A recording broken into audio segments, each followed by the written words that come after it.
The waves crashed against the rocky shore as the storm rolled in. Baju, a young and ambitious trader, walked along the beach, searching for rare treasures washed up by the tide. But that night, he found something far more valuable than gold, a single strand of shimmering silver hair. What happened next would turn him into the most sought-after merchant in the kingdom, captivate the hearts of noble women, and spark a greed so deep that it would lead him into forbidden waters. Sometimes, the most dangerous thing a man can hold is a secret he doesn't understand. He thought he had discovered a simple treasure. Instead, he had stolen something sacred, something that did not belong to him. This is the story of how one man's ambition led him to betray a love beyond his understanding, awaken the wrath of the ocean itself, and bring upon himself a curse that no man had ever survived. Just before we dive deeper into this epic tale, we'd love to know where you're watching from. If you're enjoying this story, don't forget to hit that subscribe button, because tomorrow, we've got an extra special story lined up for you, and you definitely won't want to miss it. The sun hung low in the sky, casting golden ripples over the restless sea. Waves rolled onto the shore of Madu village, a bustling coastal town known for its fishermen, traders, and storytellers. The scent of roasted fish and fresh sea breeze mixed in the air as people bustled about, their laughter and chatter filling the lively market square. Baju, a young trader with sharp eyes and quick hands, walked along the shoreline. He was no fisherman, but he often came to the beach early in the morning to look for anything valuable that the sea might bring. Sometimes, he found rare shells that wealthy traders would buy. Other times, he found lost jewelry from careless travelers. But that morning, he found something far more precious. A single strand of hair lay on the wet sand. It was unlike anything he had ever seen before. Long and shimmering like liquid silver, it glowed softly, even in the bright sunlight. As he picked it up, he felt warmth against his skin, as if the hair was alive.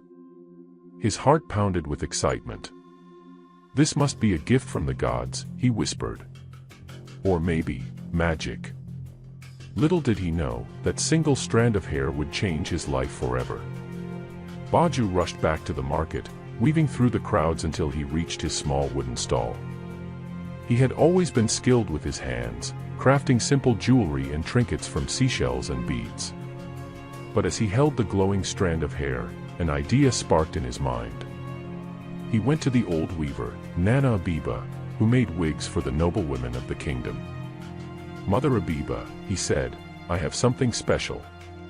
Can you weave this into a wig?" The old woman squinted at the shimmering strand, her eyes widening in awe. "Where did you find this, Baju?"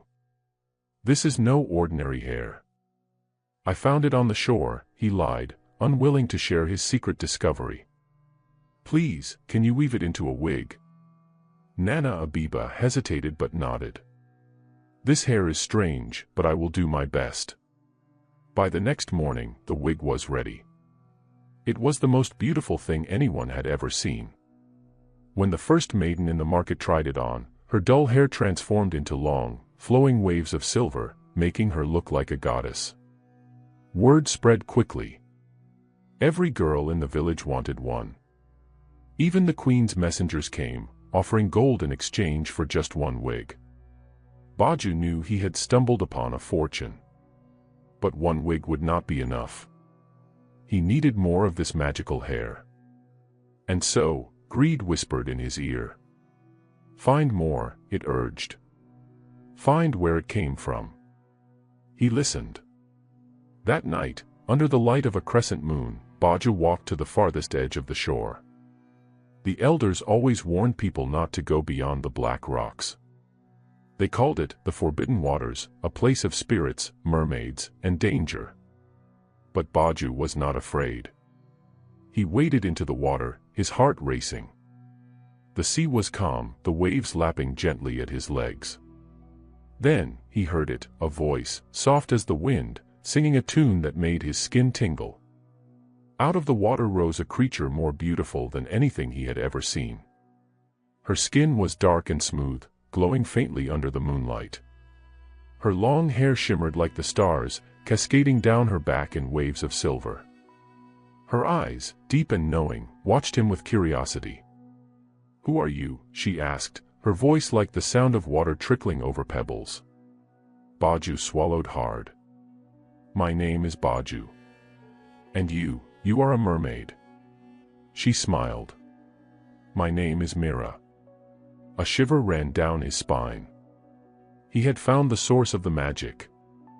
And he was determined to take more. Baju knew he could not take Mira's hair by force. He had to be clever.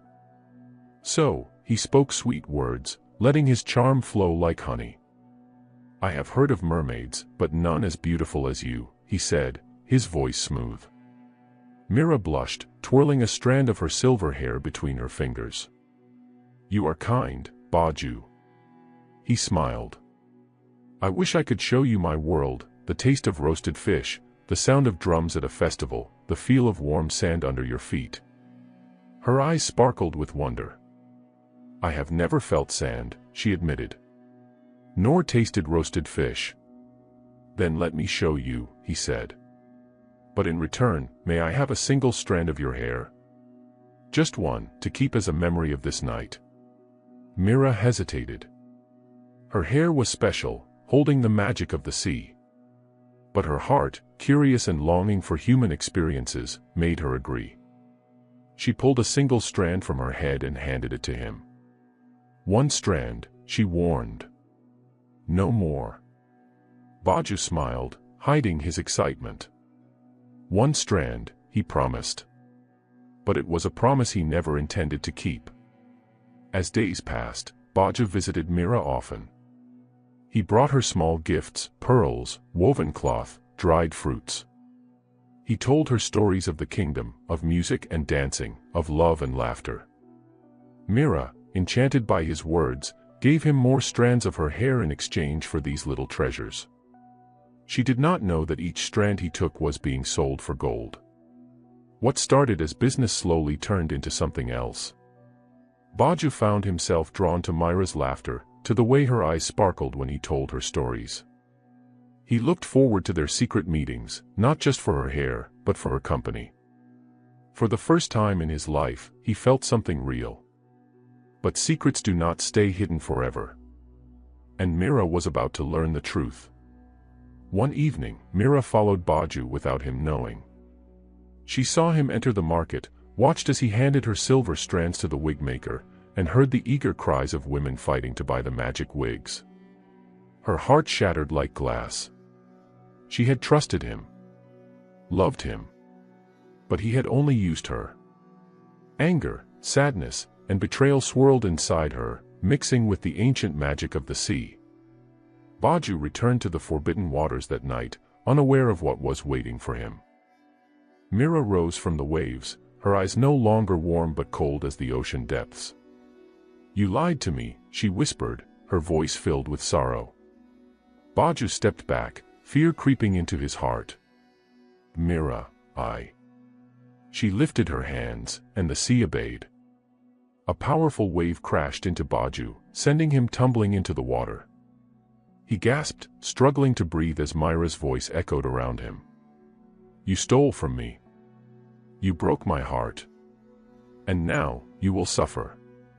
Baju clutched his chest as a strange pain bloomed inside him. His heart, once strong, began to harden, turning cold, turning to stone. Or rather, to coral. And so, his curse began. Baju stumbled onto the shore, coughing up seawater. His chest burned, but not from drowning, it was something far worse. He pressed a trembling hand over his heart and felt something rough beneath his skin. Hard. Unnatural. Coral. His heartbeat was slow, heavy, and no longer warm. A strange stiffness crept through his veins. He gasped for breath, looking up at Mira, who stood in the shallow water.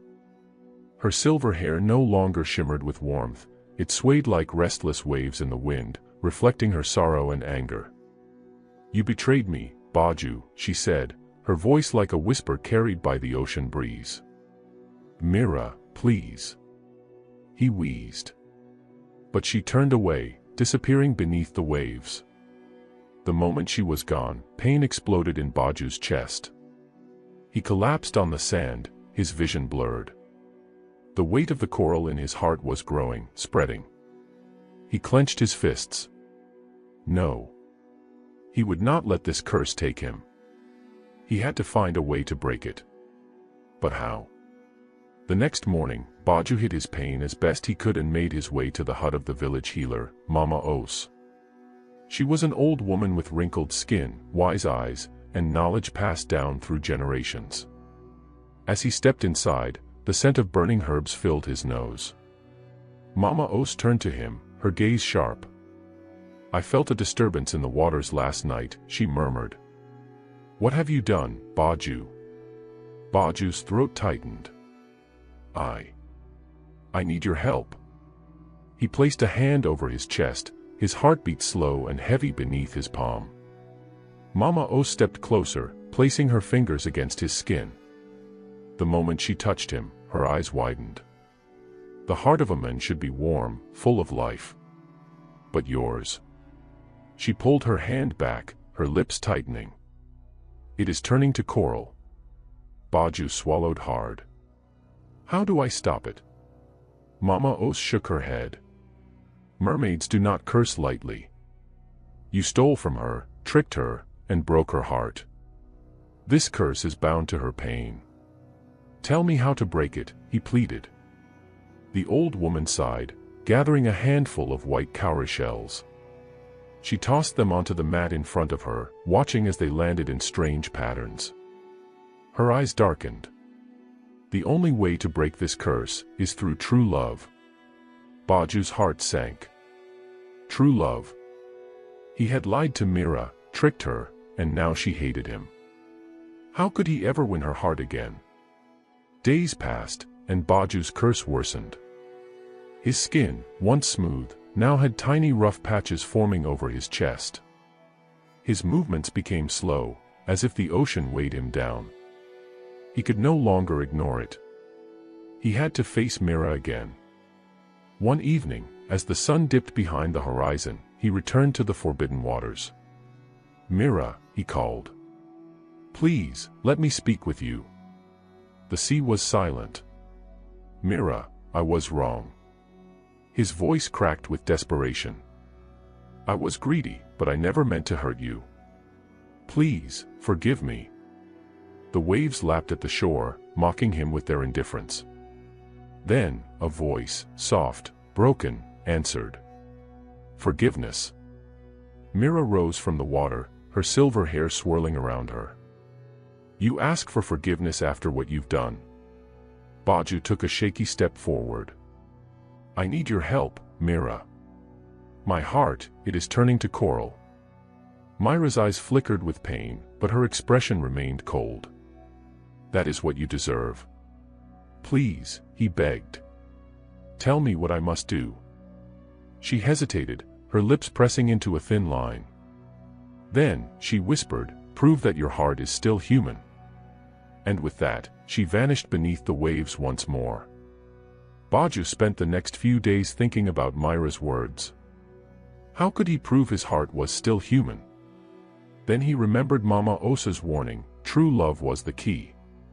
But love could not be bought or stolen. He had to earn it. And so, he made a decision. He stopped selling the wigs. He returned the gold he had earned. He even warned the village maidens about the magic in the hair, telling them it did not belong to humans. It was difficult, his greed whispered to him, reminding him of the wealth he had once held. But he ignored it. Instead, he focused on one thing, Mira. Each evening, he returned to the forbidden waters. He did not ask for her hair. He did not beg her for a cure. Instead, he spoke of his life, his regrets, his dreams. He brought her things not for trade, but as gifts, flowers from the hills, a carved wooden fish, a song he had learned as a child. Mira watched him with wary eyes, listening but never speaking. Yet, she did not leave. And slowly, something in her heart began to shift. But would it be enough? One night, As Baju sat by the forbidden waters, Mira finally spoke. "You think simple gifts and pretty words will undo what you've done?" she asked, her silver eyes glowing under the moonlight. Baju shook his head. "No, Mira. I know words are not enough. But I want to understand you. To truly know you." Mira's gaze softened, but she quickly turned away. "You humans, you take and take. The sea does not forget, Baju. Nor does it forgive easily." A low rumble echoed from the ocean depths, as if the sea itself agreed. Baju shivered. "Then what must I do?" he asked. Mira studied him for a long moment. Then, she raised her hand, and the water shifted, parting slightly. "You wish to prove your heart is human," she said. "Then follow me." Without waiting, she dove beneath the waves.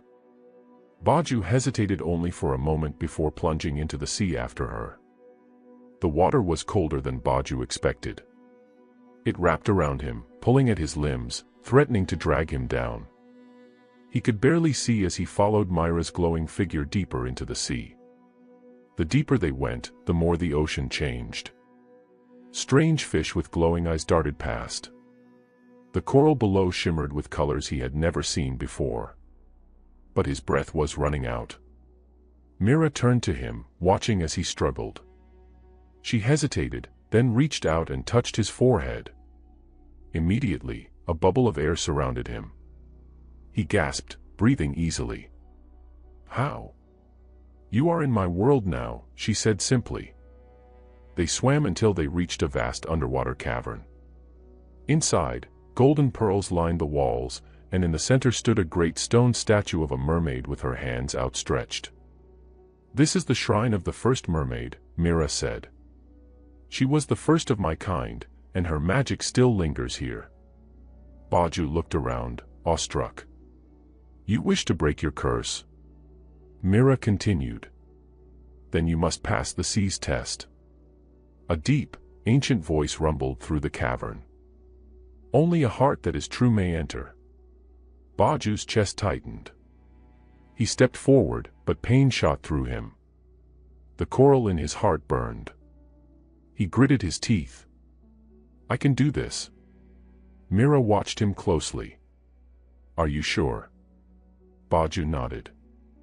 "I must." The cavern began to glow, and the test began. The shrine's glow surrounded Baju, and suddenly, he was no longer underwater. He stood in a grand marketplace, richer than any he had ever seen. Gold and jewels lined the streets. Traders called out, offering riches beyond imagination. And in the center of it all stood a pile of shimmering mermaid hair. A voice whispered in his ear. "Take it, Baju. With this, you will be the wealthiest man in the kingdom." His fingers twitched. The temptation was strong. But then he thought of Mira. Of the pain he had caused. Slowly, he stepped back. "No," he whispered. "I don't want it." The marketplace faded. And he was back in the cavern. Mira stared at him in shock. "You resisted." Baju took a shaky breath. "I am not the man I once was." The ancient voice spoke again. "You have passed the first trial." But the test was not over. A ripple passed through the cavern, and Baju was transported once more. This time, he stood before a mirror. But instead of his reflection, he saw Mira. She looked at him with love in her eyes, just as she had when they first met. "Tell her what she wants to hear," the voice whispered. "Make her believe in you again." Baju clenched his fists. He had lied to Mira before. He had stolen from her, broken her heart. If he lied again, he would be no different from the men who had betrayed her. Taking a deep breath, he spoke. "Mira, I do not deserve your love. I hurt you, and I cannot undo the past. But I will spend the rest of my days proving that I am no longer that man." The mirror shattered. And once again, he stood in the cavern. Mira's eyes shimmered with something he could not name. The voice spoke once more. You have passed the second trial. One more remained. The cavern trembled as the last trial began. This time, Baju saw himself. But it was not his reflection. It was a vision of his future. He saw himself standing on a throne, crowned with gold. Women surrounded him, all wearing wigs of shimmering mermaid hair. He was powerful, worshipped, feared. And yet, his heart was stone. Cold. Lifeless. The voice spoke. This is the man you were meant to become. Will you choose this path? Baju felt a shudder run through him. Once, he would have given anything for that future. But now, I reject it, he said firmly. I do not want power. I do not want wealth. I only want to fix what I have broken. The vision vanished. And the cavern fell silent. Then, warmth spread through Baju's chest. The coral that had hardened his heart began to crack, break, and then disappear. Baju gasped, clutching his chest. His heartbeat, warm and strong, returned. The curse was broken. Slowly, he turned to Mira. She was watching him with tears in her eyes. You did it, she whispered. Baju took a step forward. Mira, will you ever forgive me? Mira hesitated. Then, she reached out, placing her hand over his heart. I already have, she said softly. And for the first time since their betrayal, she smiled. Baju's chest rose and fell as he felt the warmth of his heartbeat return. The curse was lifted, but he was not the same man who had once stolen from Mira. Mira still had her hand over his heart. You are free, she whispered. Baju met her eyes, searching for something, anger, regret, relief. But there was only quiet understanding. Come, she said. With a flick of her wrist, the water shifted, pushing them both toward the surface. Baju followed her, gliding through the water with ease, his body feeling lighter than it had in weeks. When they reached the shore, he stepped onto the sand, turning back to Mira. Will I see you again? He asked. Mira hesitated, then nodded. But only if you call for me with a true heart. Then, without another word, she disappeared beneath the waves. Baju stood there, the wind whipping around him, the weight of the past lifting from his shoulders. For the first time in a long while, he felt whole. But as he turned to face the village, he knew his challenges were far from over. The moment Baju stepped back into the village, whispers spread like wildfire. Baju has returned. Where has he been? Did you hear? The queen has been searching for him. Baju's stomach tightened. He had spent weeks away, and in that time, his business had crumbled. The villagers, once desperate for his wigs, had begun to grow suspicious of their strange power. And worst of all, the queen was waiting. As he made his way to the marketplace, a royal messenger intercepted him.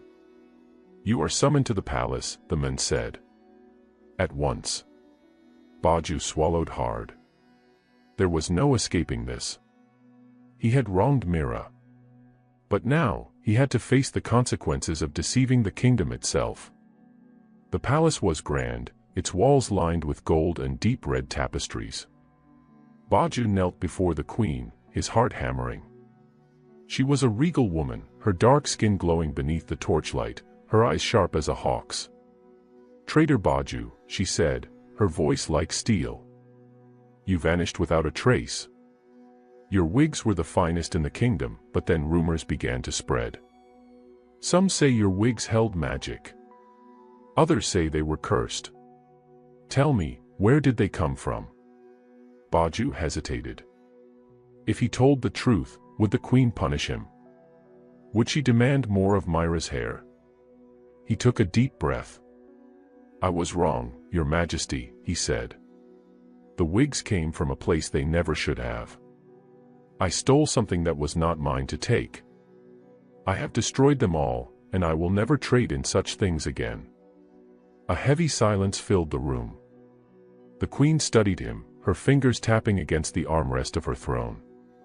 "You expect me to believe that a mere traitor turned away from wealth and power so easily?" she asked. Baju clenched his fists. "Because I have learned the price of greed." The queen stared at him for a long moment. Then, she lifted her hand. "You are forbidden from trading in my kingdom again," she declared. "Your wealth will be stripped. Let this be a lesson in humility."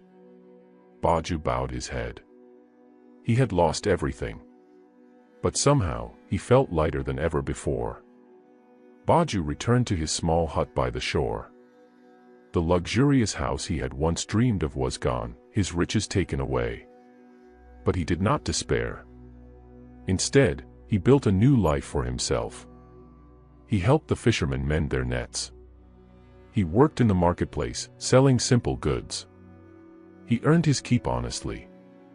And every evening, he stood by the shore, watching the waves, hoping Mira would return. And one night, she did. The waves shimmered under the moonlight as Mira emerged from the sea. Her silver hair glowed, her eyes softer than before. "You waited for me," she said. Baju smiled. "I will always wait for you." Mira swam closer, resting her arms on the shore. "The sea is my home. I can never leave it. But if you truly wish to know me, then you must know the ocean as I do." Baju knelt before her. "Tell me how." She lifted a small shell, pressing it into his palm. "Come to the water, call my name, and the sea will answer." Baju felt his heart swell. "I do not deserve your forgiveness," he said. Mira smiled. "And yet, you have it." As the waves lapped at his feet, Baju knew that his journey was far from over. The ocean had more lessons to teach. And love had only just begun. The shell in Baju's hand felt warm, as though it pulsed with life. Mira smiled. "When you are ready, whisper my name into the shell, and the sea will guide you." Baju traced his fingers over the smooth, iridescent surface. He longed to be with Mira, but the ocean was not his home. Could he truly belong in her world?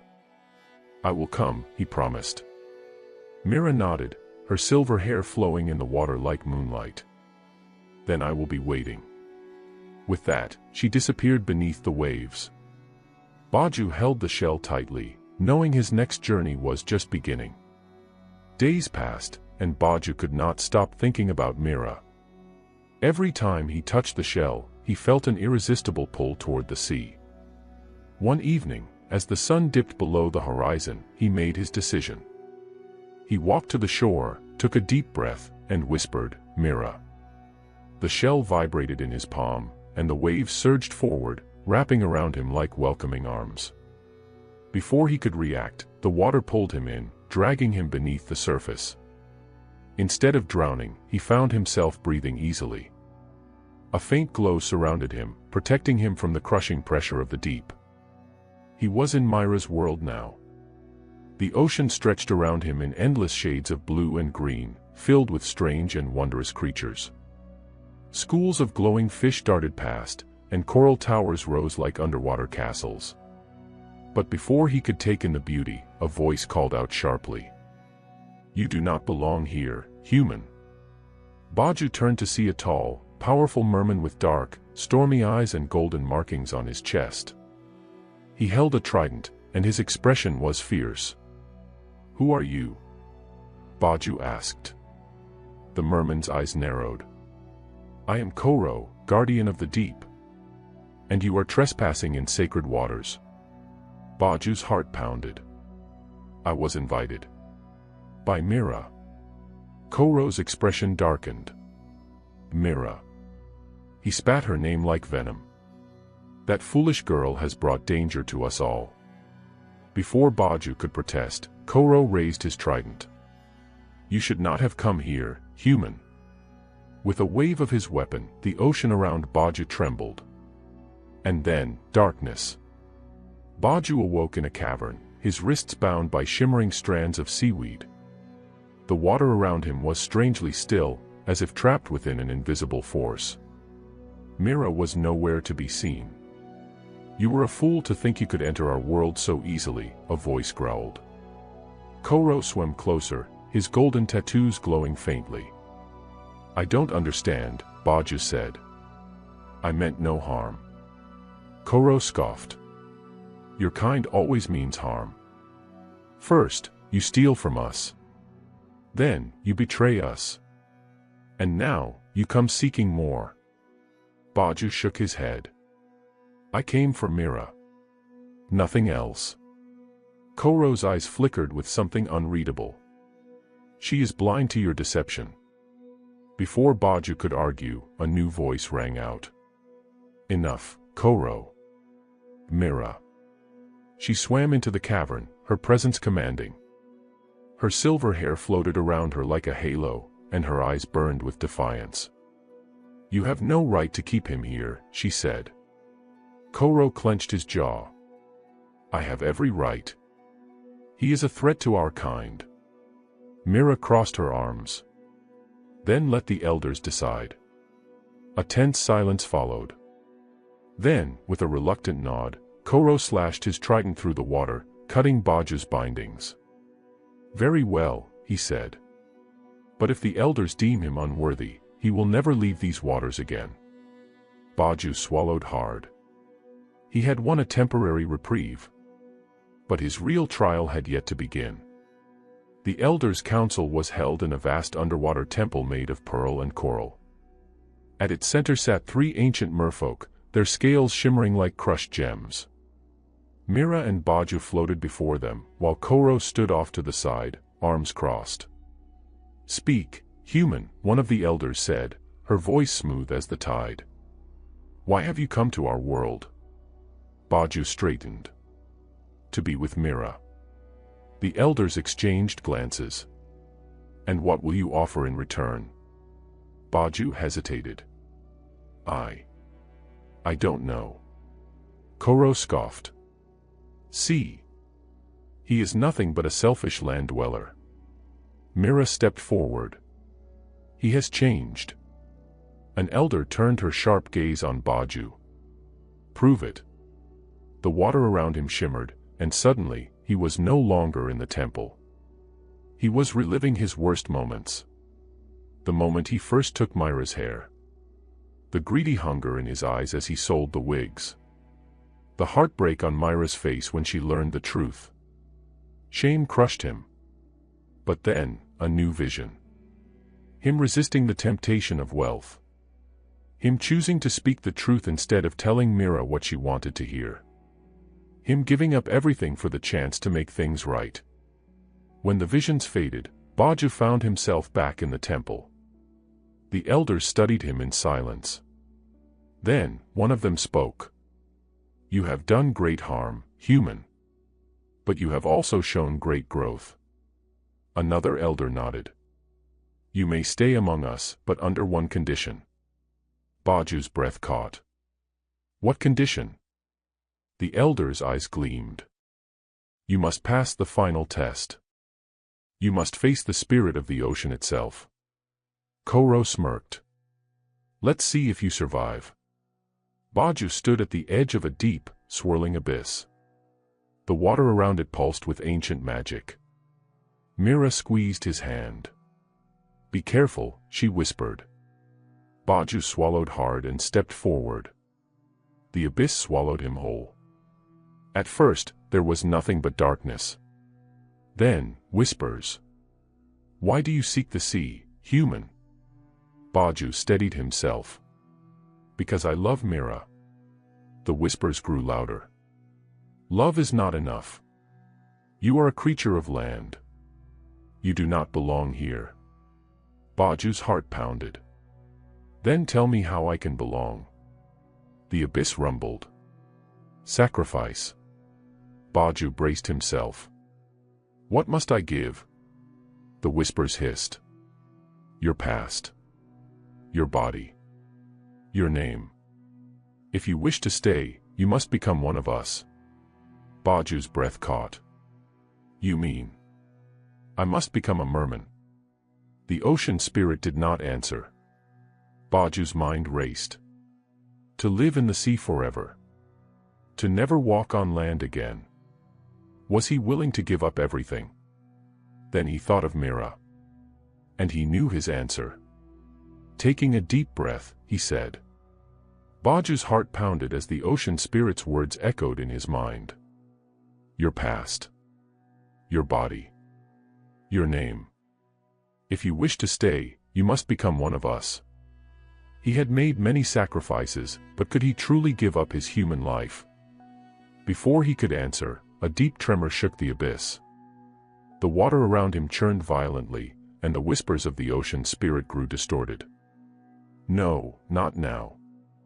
Baju's pulse quickened. What's happening? Then, from the darkness, a massive shadow emerged. A creature unlike anything he had ever seen, twisting tendrils of kelp-like hair, eyes as vast as the moon, and a body that shifted like the currents. It was neither merfolk nor beast, it was something ancient. Something forgotten. Myra's voice rang in his mind. Baju. Something is wrong. The spirit is not what it seems. Baju gasped as the creature's many eyes locked onto him. You were never meant to come this far. A chilling realization settled over him. This wasn't the spirit of the ocean. This was something else. Something that had been hiding beneath the waves for centuries. And now, it had awoken. Baju struggled against the crushing weight of the water as the monstrous being loomed before him. Its body twisted and shifted, sometimes appearing as 1,000 writhing tentacles, other times as a giant with flowing hair like tangled seaweed. You were meant to fail, human, the creature hissed. Baju's breath caught. What do you mean? The creature's many eyes narrowed. You are not the first land dweller to seek the ocean. And you will not be the last. But none were ever meant to succeed. Baju's mind reeled. Had others tried before him? Had they all failed? Myra's voice rang out from above. Baju. Get out of there. But he couldn't move. The creature's presence held him frozen in place. Then, it began to change. Before his eyes, the monstrous form melted away, revealing the figure of an old man with deep, glowing scars across his chest. His eyes were clouded, filled with wisdom and sorrow. I was once like you, the man said, his voice ancient and weary. Baju's heart pounded. You were human. The man gave a slow nod. Long ago, I sought the love of a mermaid. I, too, wished to live beneath the waves. But I was deceived. Baju's breath caught. Deceived by who? The old man's eyes darkened. The ocean itself. Mira appeared beside Baju, her silver hair floating around her, her eyes wide with fear. It's true, she whispered. I never told you, but the ocean is alive. It chooses who may stay and who must suffer. The old man gave a bitter smile. And those who stay too long become part of it. Baju's chest tightened. What do you mean? The man raised his hand. His fingers shimmered like water, his skin shifting between solid and liquid. I became one with the sea. I lost my past, my name, my body. And in time, I forgot who I was. Baju's stomach churned. Was this what the ocean spirit had meant? Was this the sacrifice? Not just losing his human body, but losing himself. Mira turned to him, panic in her eyes. Baju, you don't have to do this. The old man shook his head. It's too late. He has already been chosen. The abyss trembled. The water swirled, pulling Baju downward. You belong to the ocean now. Baju thrashed, but the current was too strong. Mira grabbed his hand, her grip firm. I won't let them take you. Baju gasped as Myra's silver hair began to glow, brighter than ever before. The old man's eyes widened. Her power. It's the only thing that can fight the ocean's will. Mira clenched her jaw. Then I'll use it. Before Baju could protest, Mira pulled him close. And everything exploded into blinding light. When Baju opened his eyes, he was no longer in the abyss. He was lying on the ocean floor, Mira beside him, her body trembling with exhaustion. Above them, the water churned violently, but the abyss had vanished. The old man floated nearby, his form flickering. "You disrupted the ocean's will," he murmured. "That is not an easy thing to do." Mira exhaled, her grip on Baju still tight. "Then let it be angry." Baju turned to her, his chest tightening. "You saved me." Mira smiled weakly. "Of course I did." The old man's expression was unreadable. "You may have escaped the abyss, but the ocean does not forget." A deep, rumbling voice echoed through the water. "You have defied me, Mira." The water shook violently, and Baju felt his breath catch.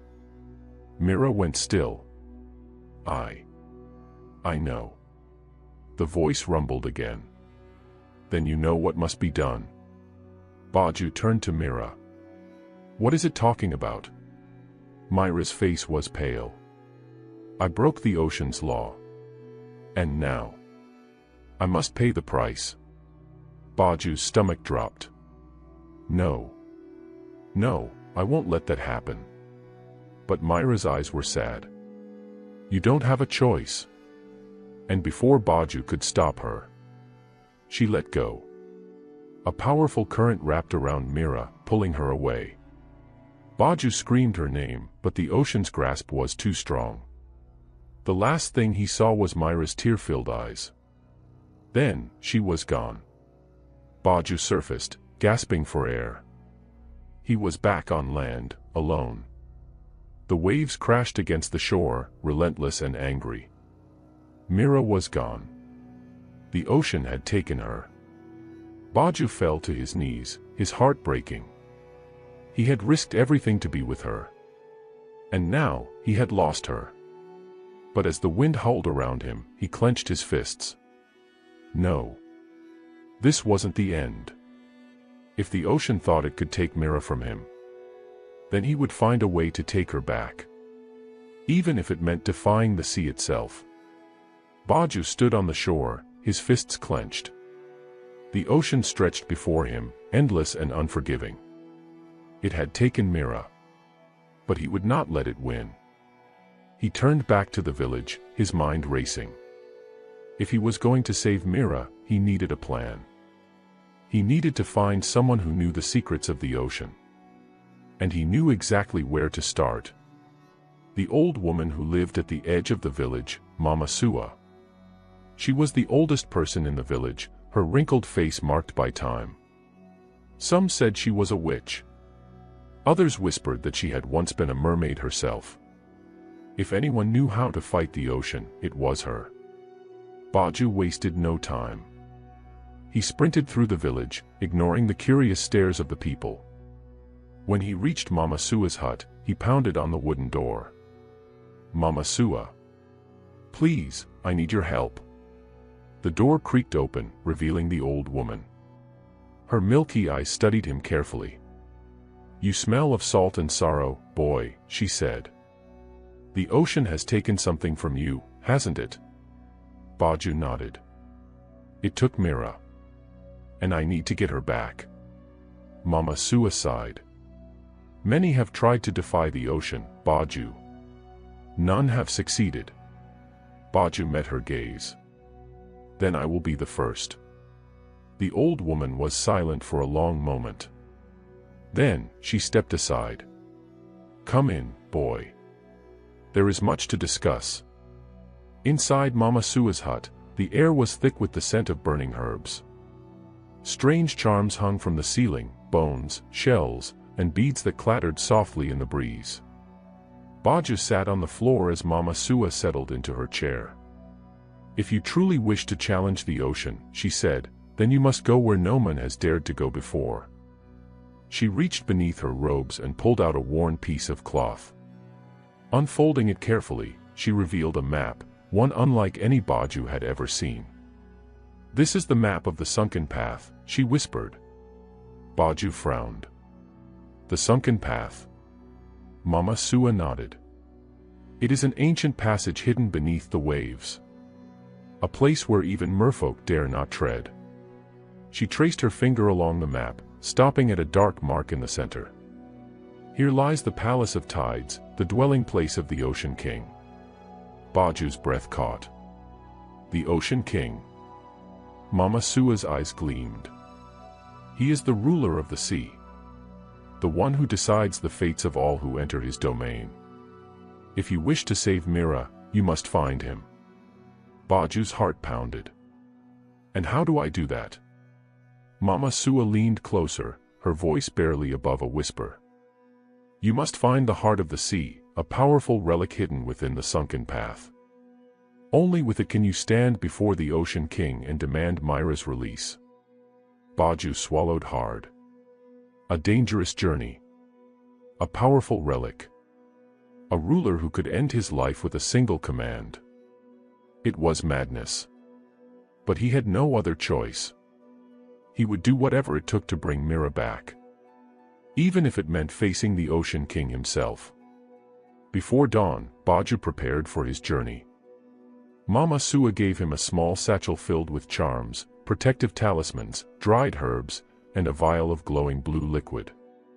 This will allow you to breathe underwater for 3 days, she said. After that, the ocean will claim you. Baju nodded grimly. 3 days. That was all the time he had. As he stood on the shore, staring at the vast ocean, doubt crept into his mind. What if he failed? What if he never saw Mira again? But then he remembered the look in her eyes as she was taken. And his fear turned to determination. Taking a deep breath, he uncorked the vial and drank the glowing liquid. A strange warmth spread through his chest, and suddenly, he felt lighter, stronger. Without another thought, he stepped into the waves. The ocean pulled him in, and the world above disappeared. The journey had begun. Beneath the surface, the ocean was alive with color and movement. Schools of fish darted past, and glowing corals pulsed with light. Baju swam deeper, following the map Mama Sua had given him. The path was not easy, currents pushed against him, strange creatures watched him from the shadows, and the deeper he went, the colder the water became. Hours passed, and exhaustion weighed on his limbs. But he could not stop. Then, he saw it. A massive trench, stretching into the darkness below. The entrance to the sunken path. Baju took a deep breath and swam down. As he entered the trench, the light from above faded, and a heavy silence settled around him. He was in forbidden waters now. And something was waiting for him. As Baju swam deeper into the trench, a shadow moved in the darkness. A pair of glowing eyes appeared. Then, a monstrous creature emerged. It was unlike anything Baju had ever seen. A serpent with shimmering blue scales, its body stretching longer than a river. Its fangs gleamed like spears, and its voice rumbled through the water. Who dares enter the sunken path? Baju's heart pounded. I am Baju, and I seek the heart of the sea. The serpent's eyes narrowed. A foolish quest. None who enter this path return. Baju clenched his fists. Then I will be the first.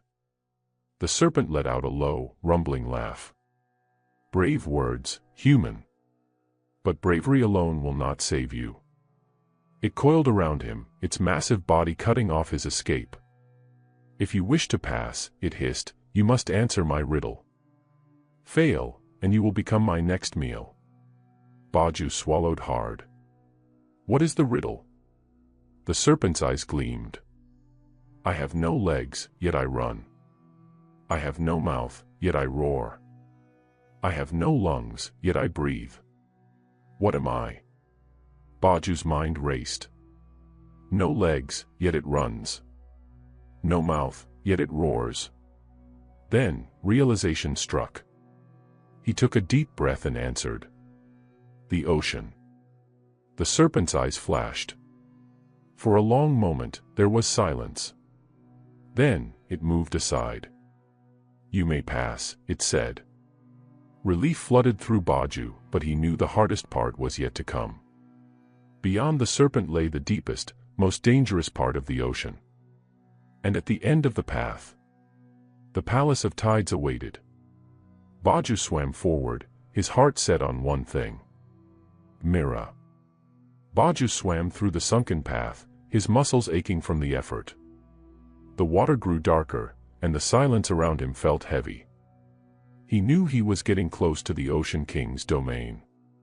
But he wasn't alone. Somewhere in the shadows, something was watching him. A flicker of movement. A glint of silver. Then, a voice. You should not be here, human. Baju spun around, his heart pounding. From the darkness, a figure emerged. It was a man, or at least, he looked like one. His skin shimmered like pearls, his long, tangled dreadlocks floated around him like seaweed, and his eyes glowed an eerie green. He was dressed in tattered warrior's armor, rusted and ancient, as if he had been in the ocean for centuries. Baju tensed. Who are you? The man smiled faintly. I am Kaino, the lost warrior. Baju frowned. Lost. Kaino nodded, his expression darkening. Long ago, I was a prince. A warrior of the land. But I sought the Ocean King's power, and I failed. Baju's stomach twisted. What happened? Kaino's eyes gleamed. I was cursed. My people think I am dead. But I am trapped here, bound to these waters, unable to return to the land or reach the Ocean King's palace. Baju swallowed hard. Was this his fate if he failed? Kaino stepped closer. But you are different. I have been watching you, Baju. You are strong, and your heart is full of fire. Baju clenched his fists. I'm going to save Mira. No matter what it takes. Kaino studied him for a long moment. Then, he smiled. Then perhaps, you are the one I have been waiting for. Baju blinked. What do you mean? Kaino's expression turned serious. I know a secret way into the Palace of Tides. Baju's breath caught. You do. Kaino nodded. But it is dangerous. And once we enter, there will be no turning back. Baju's determination burned even stronger. Then show me the way. Kaino grinned. Very well, human. Let us defy the ocean together. With that, the lost warrior turned, swimming deeper into the darkness. And Baju followed. Not knowing that the greatest danger was still ahead. Kaino led Baju through a hidden tunnel, winding through jagged rocks and glowing coral. The water here was strange, thicker, heavier, as if the ocean itself was watching them. As they swam, Kaino spoke. The Ocean King is not just a ruler. He is a god. He sees all. He knows all. And he does not forgive those who break his laws. Baju's jaw tightened. Then how do we fight him? Kaino gave him a sideways glance. You don't. Baju frowned. Then how do we save Mira? Kaino's expression darkened. There is only one way. You must outsmart him. Baju's heart pounded. How could he outsmart a god? Before he could ask more, they reached the end of the tunnel. Ahead, the water opened into a vast underwater cavern. In the distance, Baju saw it. The Palace of Tides. It was enormous, made of shimmering blue stone, its towers reaching into the dark ocean above.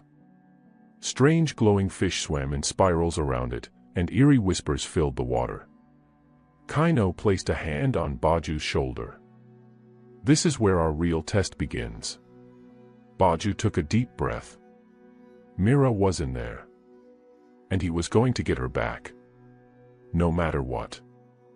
As Baju and Kaino swam closer, the whispers in the water grew louder. He comes, the foolish one, the thief of the mermaid's heart. Baju shivered. It was as if the ocean itself was speaking to him. Kaino frowned. The palace is protected by powerful magic. It can sense your presence.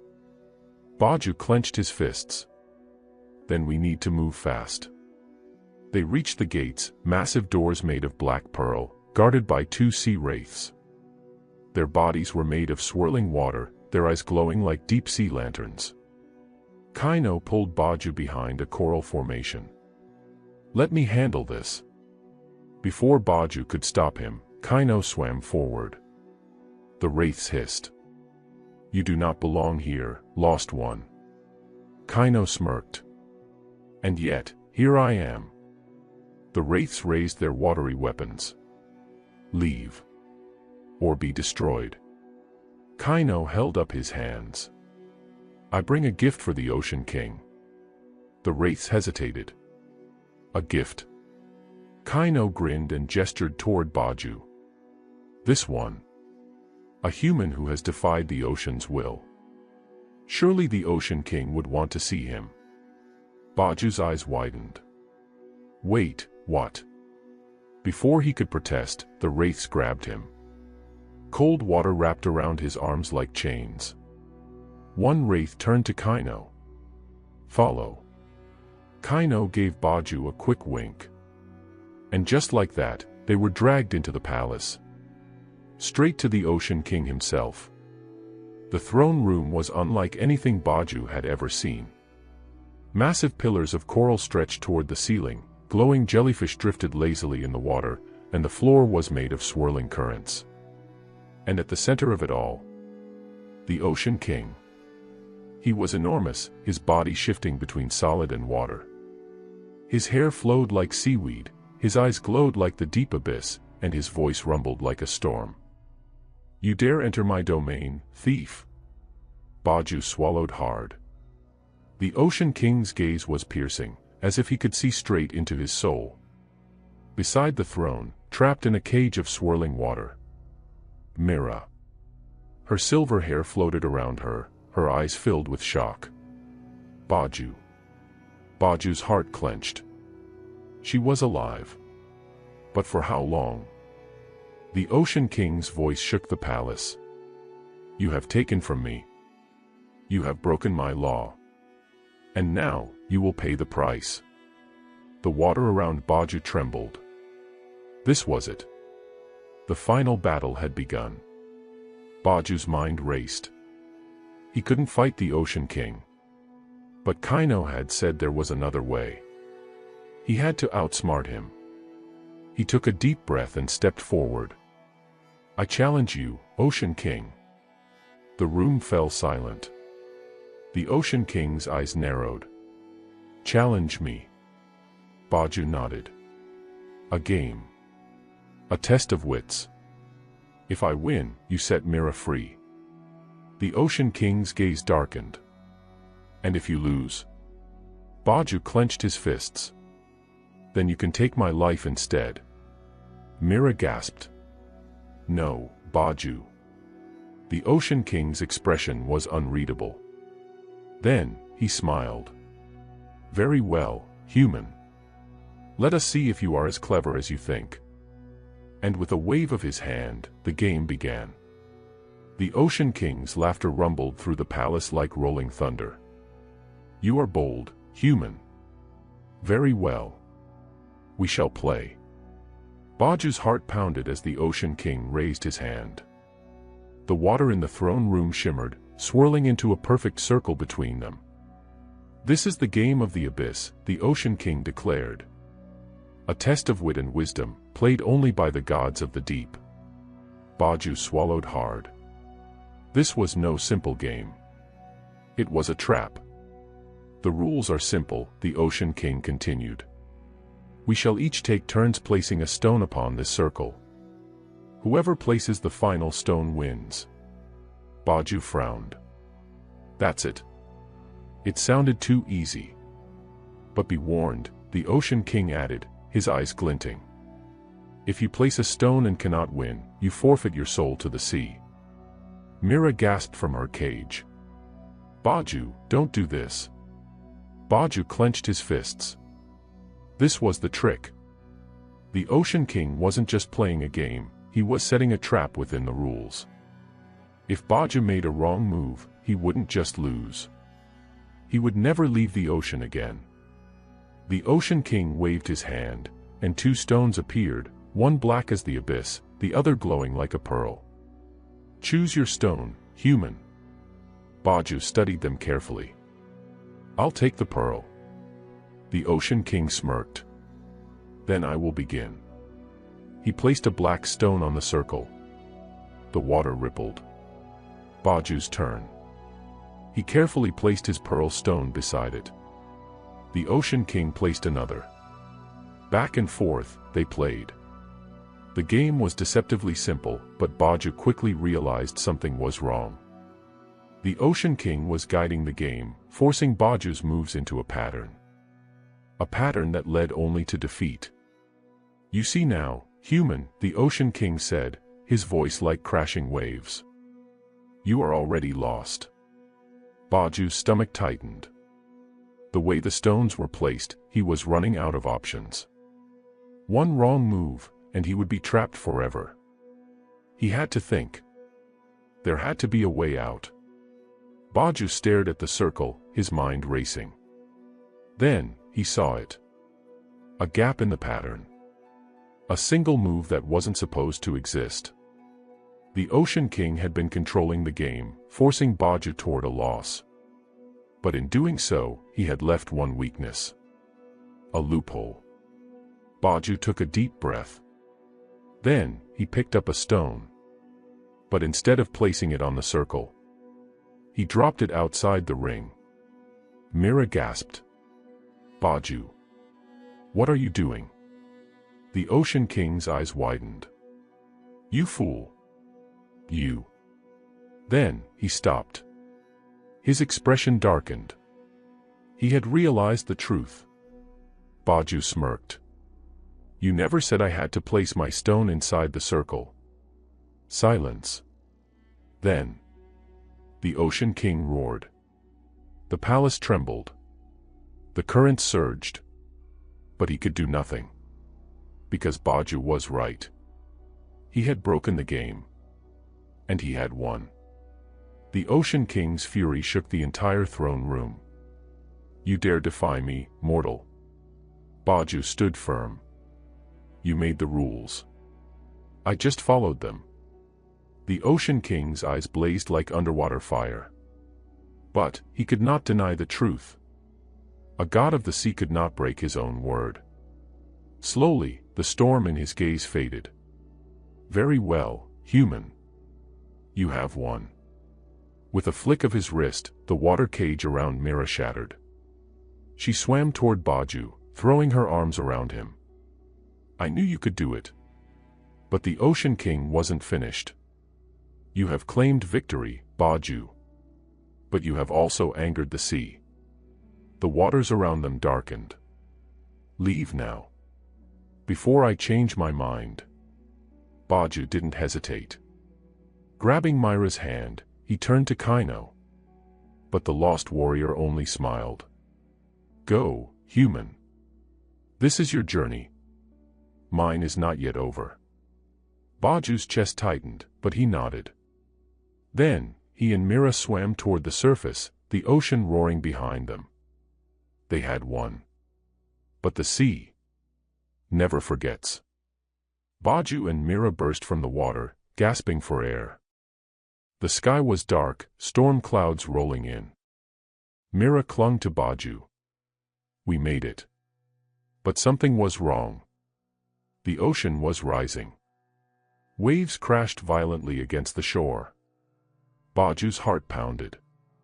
The Ocean King isn't letting us go that easily. Myra's eyes filled with fear. We have to warn the village. Baju grabbed her hand, running toward the town. But as he did, he heard the voice of the sea whisper in his mind. You have won the game, Baju, but the ocean always takes its due. And in that moment, Baju knew.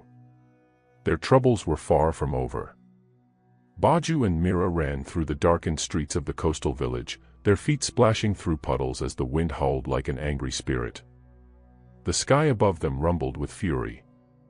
The ocean's waves crashed violently against the shore, creeping further inland with every surge.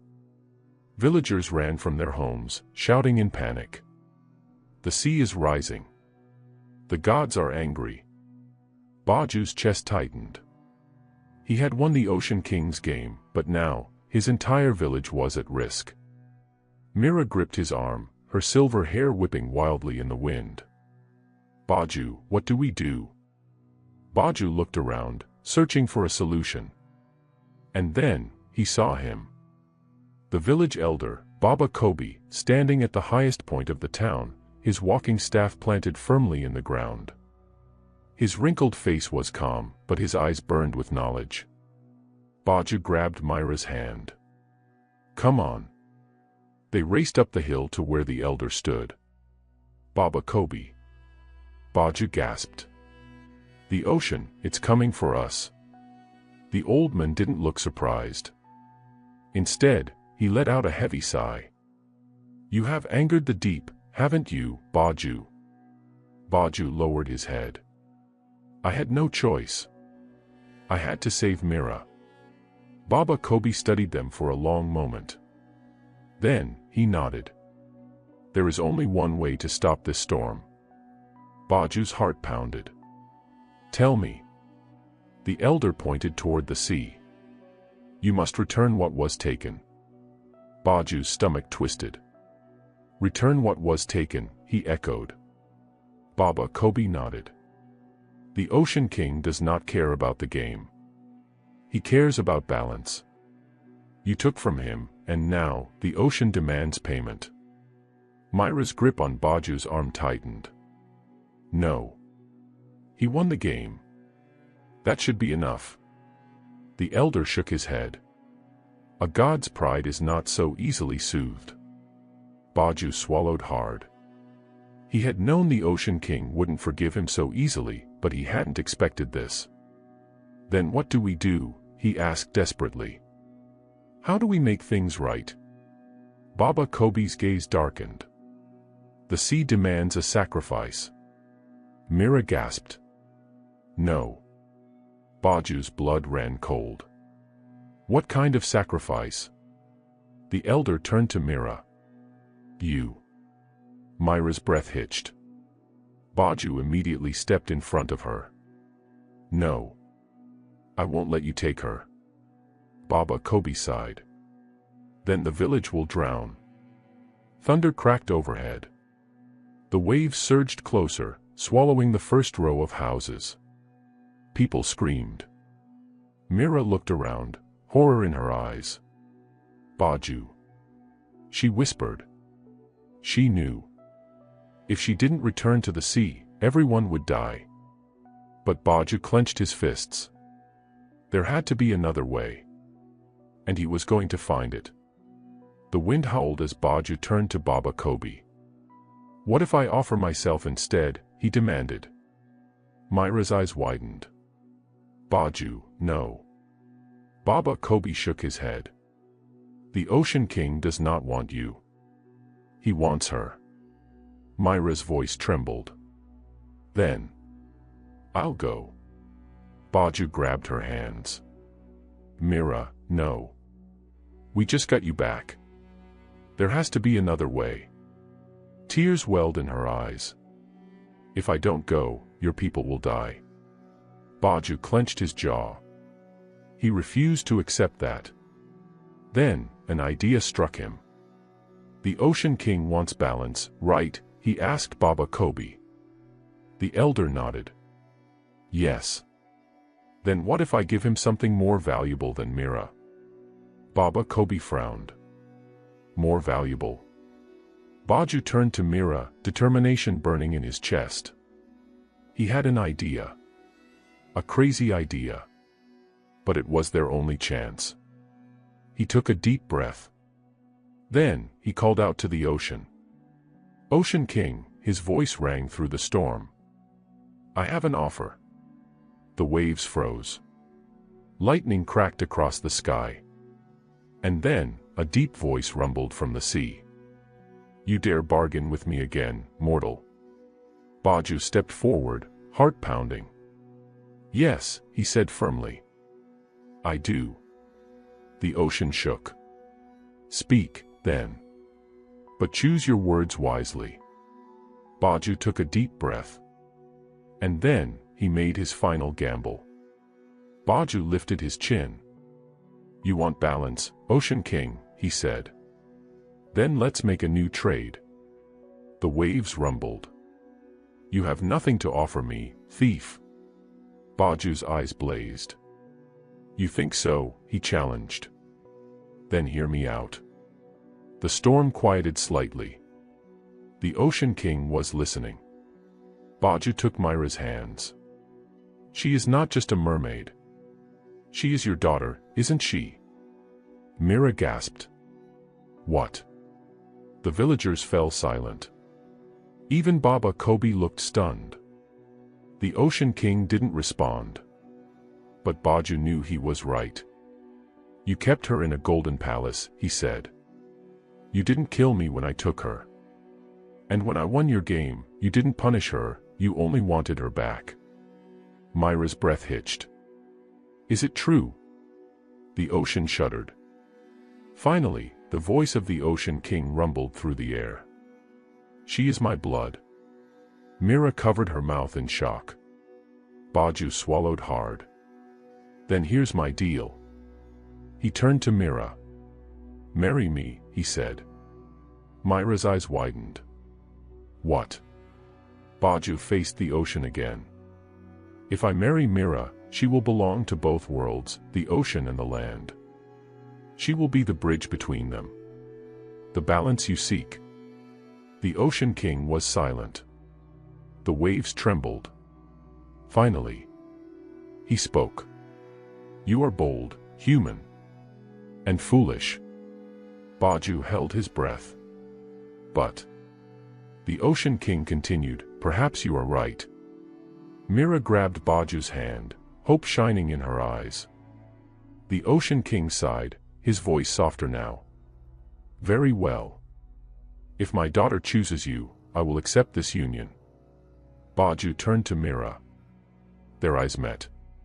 She smiled. "I choose you," she whispered. Baju's heart soared. Lightning flashed.